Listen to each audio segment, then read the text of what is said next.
नमस्कार, मैं Manoj Kumar, MGM inter college, विषय अर्थशास्त्र। आज हम एक नए टॉपिक इनकम अर्थात आय पर चर्चा करेंगे। सामान्यतः आय एक साधारण शब्दों में जो भी हमको अर्निंग प्राप्त होती है मुद्रा के रूप में, द्रव्य के रूप में, वही हमारी आय मानी जाती है। ऐसा सामान्य बोलचाल की दृष्टि में माना जाता है। परंतु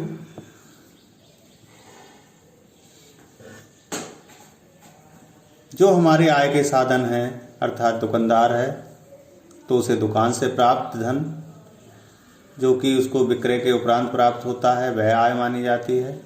अगर कोई नौकरी करता है तो उसके किए गए कार्य के उपरांत जो भी धन अथवा द्रव्य प्राप्त होता है वह उसकी आय माना जाता है।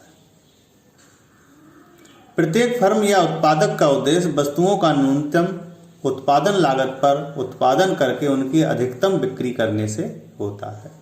अर्थात हर उत्पादक ये सोचता है कि जो वस्तु को वो उत्पादन कर रहा है उसकी लागत तो उसको कम से कम हो।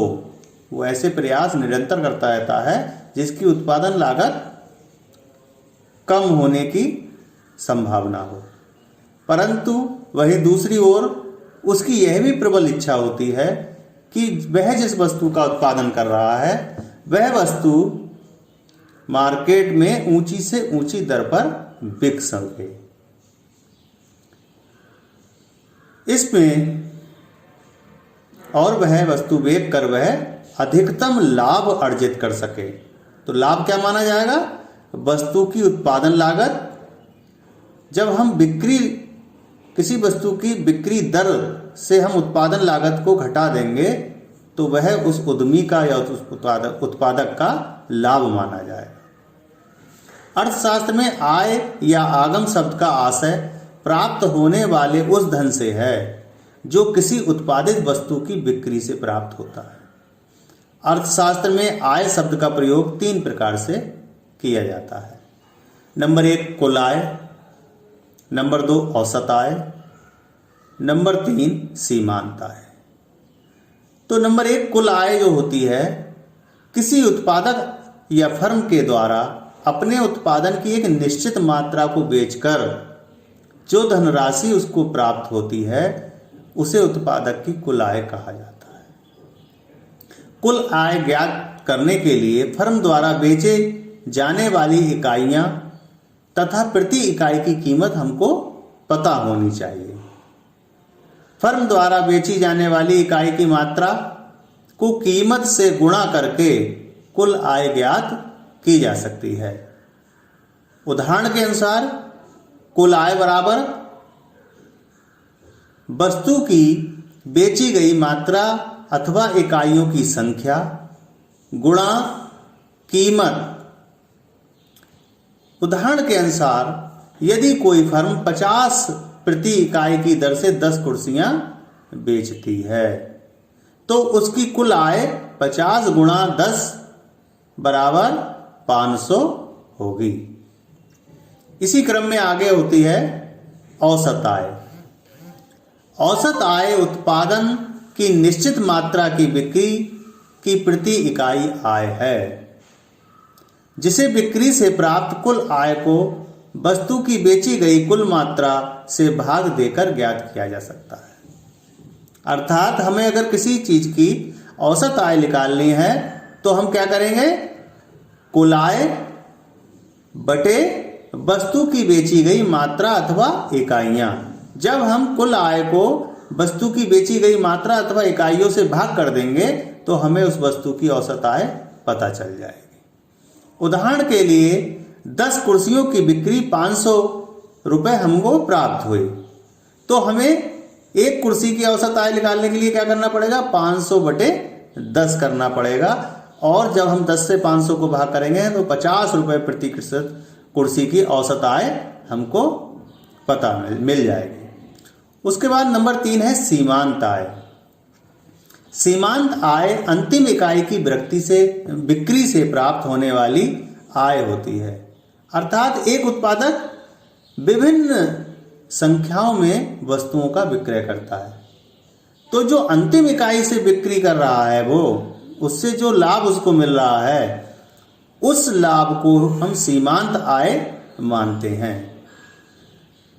इसमें किसी वस्तु की एक अथवा एक से अधिक या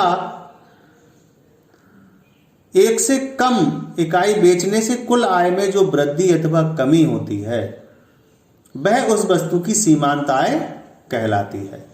उदाहरण के लिए 10 कुर्सियों को 50 रुपये प्रति दर से बेचने पर कुल आय 500 रुपये प्राप्त हुई।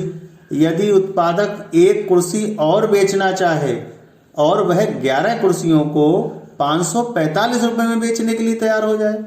आप देखते हैं मार्केट में कभी कभी आपसे कहता है होलसेल में ले लो तो आपको कम दर लगा दूंगा। अर्थात अगर आप ज़्यादा क्वांटिटी में किसी वस्तु को खरीदते हैं तो वो कहता है 1 दर्जन के रेट तो इतने हैं, मगर आप इससे ज़्यादा लेंगे तो उससे आगे वाली चीज़ को मैं कम कर दूंगा। उसी क्रम में 11वीं कुर्सी का मूल्य वो 45 रुपये उत्पादक तय कर देता है। तब सीमांत आय जो होगी वो 545 माइनस 45 हुई।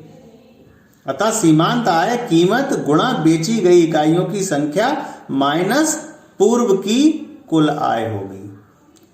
इस प्रकार आय को हम 3 भागों में डिफाइन कर सकते हैं। इसमें आगे है पूर्ण और अपूर्ण प्रतियोगिता बाजार में सीमांत आय और औसत आय के व्याख्या।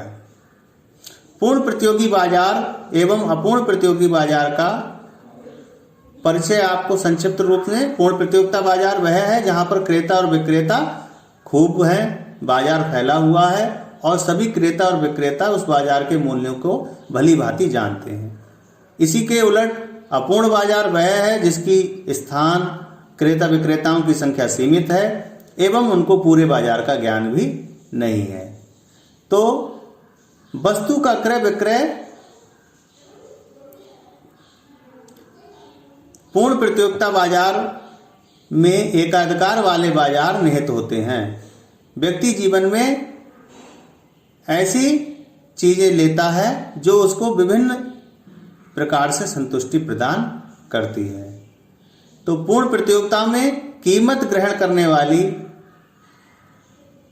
दशा फर्म की प्रचलित कीमत को स्वीकार करती है।